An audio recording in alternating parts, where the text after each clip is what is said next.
नमस्कार मित्रांनो, big boss Marathi season 5च्या घरामध्ये पॅडी दादा आणि सूरज यांच्यामध्ये झाली आहे बाचाबाची. तर काय आहे पूर्ण प्रकरण आपण जाणून घेऊया. त्याआधी तुम्ही चॅनल नवीन आला चॅनल सबस्क्राईब करा, नवीन चॅनलच्या बेल आयकॉनवर क्लिक करून ठेवा. नमस्कार मित्रांनो, बिग बॉस मराठी सीझन 5च्या घरामध्ये सूरजला पहिल्यापासून समजावून सांगणारे पॅडी दादा. आज पॅडी दादा आणि सूरजमध्ये आपल्याला भांडणं बघायला भेटले आहे. भांडण्याचं कारण काय आहे ते आपण जाणून घेऊया. तर एका तास दरम्यान ते रिहर्सल करत होते. तर रिहर्सल करताना पॅडी दादा सूरजला समजून सांगत होते. त्यामुळे पॅडी दादा सूरजवर चिडले होते, परंतु ते सूरजला पटले नाही. सूरज त्यांच्यावर रागवला.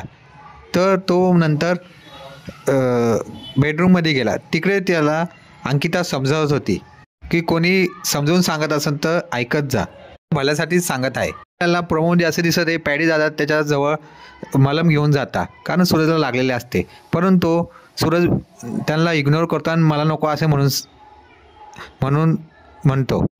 त्यावर पॅडी दादा तिकडून निघून जातात. नंतर अंकिता त्याला समजावून सांगते, तू असं सगळ्यांसोबत वागत असशील तर तुझ्यासोबत कोणी उभं राहणार नाही, तुझी कोणी साथ देणार नाही.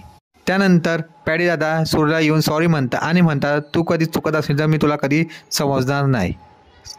तर अशा प्रकारे सूरज आणि पॅडी दादाचे भांडणे झालेले आहे. तुम्हाला काय वाटते, यामध्ये दोघांपैकी कोणाची चूक आहे? कमेंट बॉक्समध्ये सांगा आणि व्हिडिओ आवडला तर लाईक करा, शेअर करा, सबस्क्राईब करा. धन्यवाद.